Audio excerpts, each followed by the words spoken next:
Please welcome newly appointed United Nations Messenger of Peace, Mr. Leonardo DiCaprio.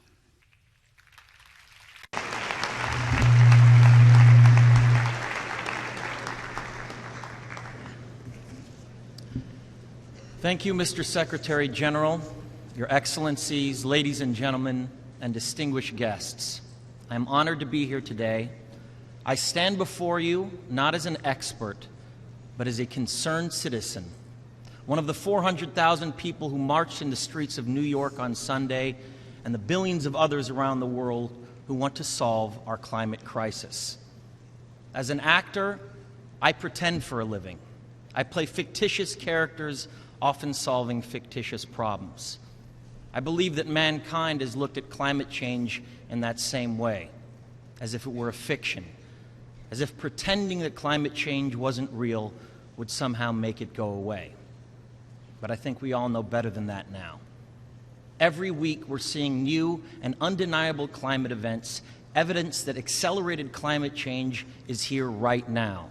Droughts are intensifying, our oceans are acidifying, with methane plumes rising up from the ocean floor. We are seeing extreme weather events and the West Antarctic and Greenland ice sheets melting at unprecedented rates, decades ahead of scientific projections. None of this is rhetoric, and none of it is hysteria. It is fact. The scientific community knows it, industry knows it, governments know it, even the United States military knows it. The chief of the U.S. Navy's Pacific Command, Admiral Samuel Locklear, recently said that climate change is our single greatest security threat. My friends, this body, perhaps more than any other gathering in human history, now faces this difficult but achievable task. You can make history, or you will be vilified by it. To be clear, this is not about just telling people to change their light bulbs or to buy a hybrid car. This disaster has grown beyond the choices that individuals make. This is now about our industries and our governments around the world taking decisive, large-scale action. Now must be our moment for action.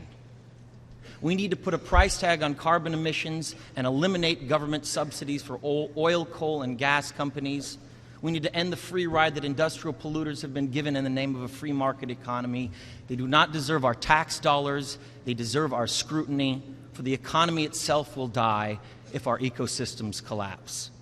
The good news is that renewable energy is not only achievable, but good economic policy.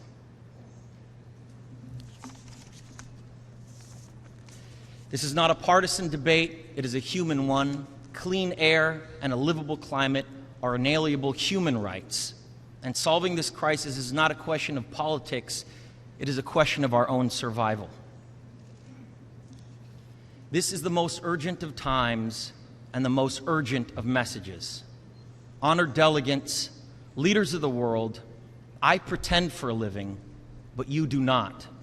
The people made their voices heard on Sunday around the world, and the momentum will not stop. But now it is your turn. The time to answer humankind's greatest challenge is now. We beg of you to face it with courage and honesty. Thank you.